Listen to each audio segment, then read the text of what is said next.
In the armed forces, there's a nuclear weapons program called the Personnel Reliability Program. Do you have personal defects? Do you have financial problems which could compromise you? Do you have a problem with infidelity? This is the program where they screen you to see if you can be trusted to hold an M16 to guard the truck that might carry a nuclear weapon. Not that it will, that it might. That also is the program where they determine whether you're an Air Force missile flight officer, whether you can go down into a bunker and be responsible to turn the keys on a Minuteman III missile.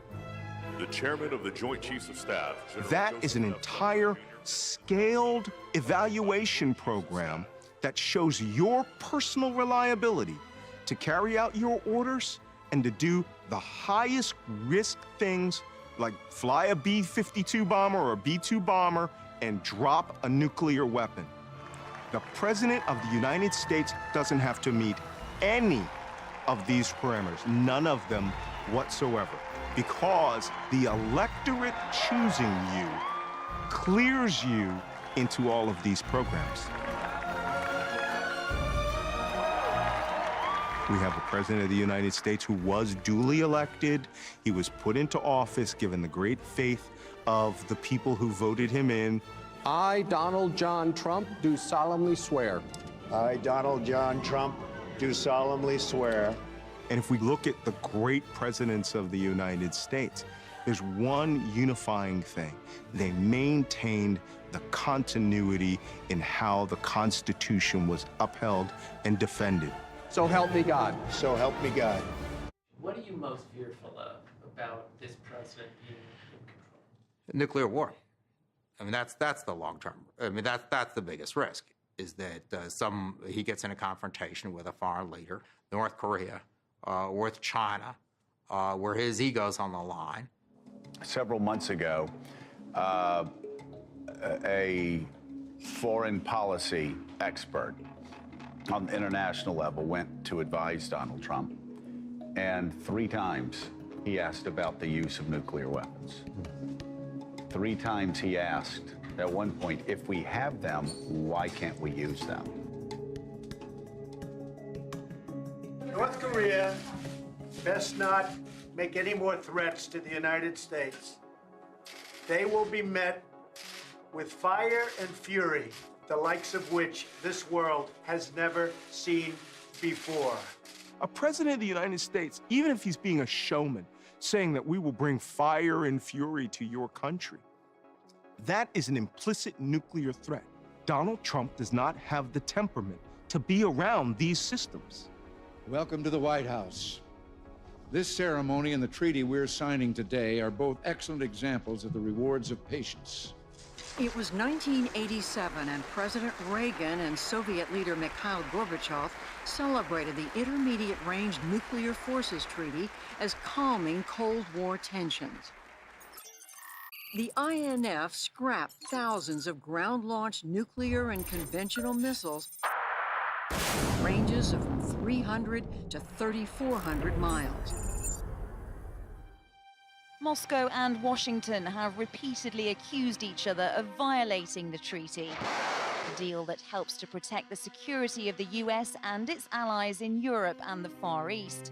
Russia has condemned President Trump's intention to withdraw from the pact, the deputy foreign minister saying it would be a very dangerous step.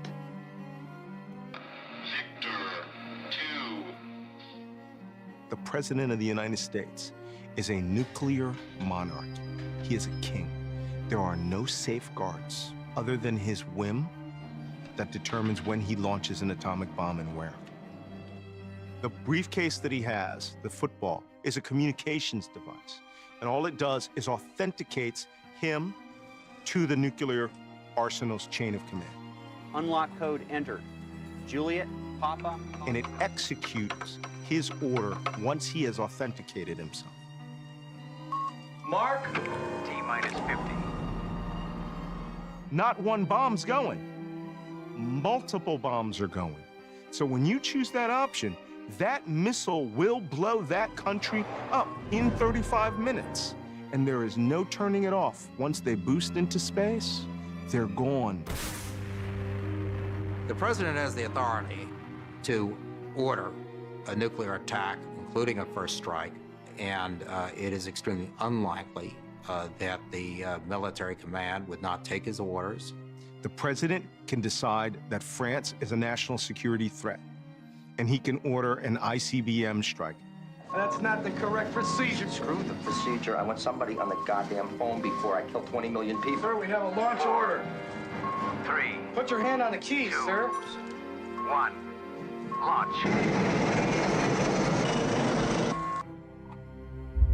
So what do you say to people who say that Trump is a bluffer, he's a strategic thinker, he won't do this? Are you willing to bet your children's life on that? Are you willing to bet the lives of every person in this nation on that? And if you're willing to say that about any person who will pathologically lie to you, to your face, documentable, quantifiably lie to you, your wife, your children on a daily basis, then you don't really understand what the stakes are.